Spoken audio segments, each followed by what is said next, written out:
Today, we're going to be talking about how do we launch an ISA in 2 weeks. So, what is an ISA? Let's start there. I want to talk to you, the realtor, who's trying to decide out there right now, how are you going to get your business to the next level? You got all sorts of opportunity and you're all over the place and you're going a little crazy, right?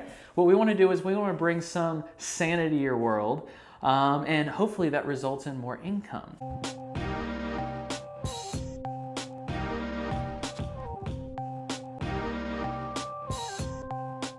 Let's talk about an ISA. That is an inside sales agent.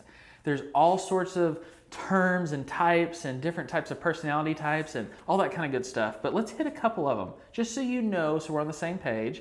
There's the inbound ISA, which handles all the leads coming in. Then there's the outbound ISA that maybe is on the phone, you know, doing the circle dialing or maybe calling everybody for an open house or maybe for sale owners or expireds. Then there is the other versions of, I like to refer to them as leases and visas. There's your local ISAs, maybe in your office. And then there's the visas, the virtual ISAs. Maybe they're somewhere else in the world. Now, what you've got to decide is which one's right for you. Oh, and by the way, there's that one more important factor. Are they licensed or are they unlicensed? So I don't want to get in the weeds, but what I want you to think about is what's right for you. Understand your state laws. Don't cross the line. It'll come back and catch you. We don't want that to happen. So just understand first what are the different types so you can figure out which right for you. Number two, who needs an ISA? I believe an ISA is needed by the realtor out there that is capable of creating more opportunity than they can handle on their own.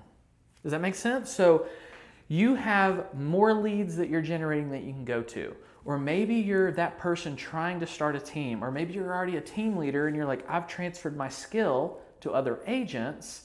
I just need to help the agents get more appointments so I can increase my investment, right? There's that person. Maybe you're already the really large team and you're throwing out a ton of leads to people and you just know that the agents, maybe you just aren't organized just the way you want yet, and maybe your agents aren't converting at the rate you want. So maybe the ISA department is your insurance department to make sure that you don't miss out on investments that you spent to generate all those leads. This is the person who needs an ISA, a couple different personality types, right? So when you hire your ISA, we want them to get going in 2 weeks, because anything longer than that, it's going to become a struggle, it's going to become difficult. So let's talk about what the ISA needs from you. What this ISA needs from you is clear direction. I'm a big fan, those of you that have been around me long enough that you know that I say this. You have to be the ISA before you can hire an ISA. Now, that doesn't mean you've got to go for months and months being the ISA, but you got to know how it's got to work so you can teach it to someone else. Have you actually sat down and thought about, if I'm going to schedule an appointment for an agent on my team, or this ISA is going to schedule an appointment for just me, maybe it's just you and one person who's an ISA, do they know how to search the MLS properly? Do they know how to use your Google Calendar or whatever calendar system it is that you choose to use? Do we have a CRM that we can work out of to hold people accountable and know how many calls they're making? All of those things are really important. Think about those details. Also, most important thing, are you telling them what to say?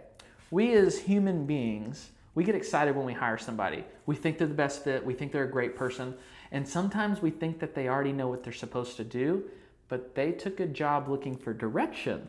So if you don't offer them a script list, an outline, a way to tell them how to have conversations, like, for example, how to leave a voicemail.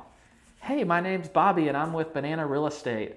I saw that you had reached out to me about a home for sale on XYZ Street and I just wanted to get that door open for you today or maybe tomorrow. Please give me a call back. That's a voicemail example. We could go a million different ways with that. But are you that precise to let the ISA know even how to leave a voicemail?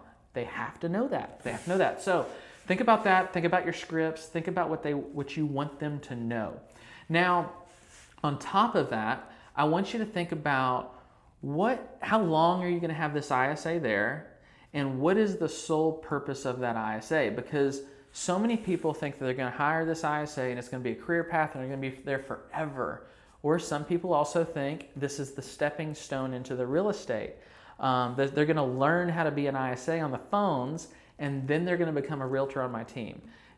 These are really good ideas both ways. You've just got to figure out where's the pendulum going to swing for you and where's it going to land, because I've seen some really successful teams build careers out of inside sales agents.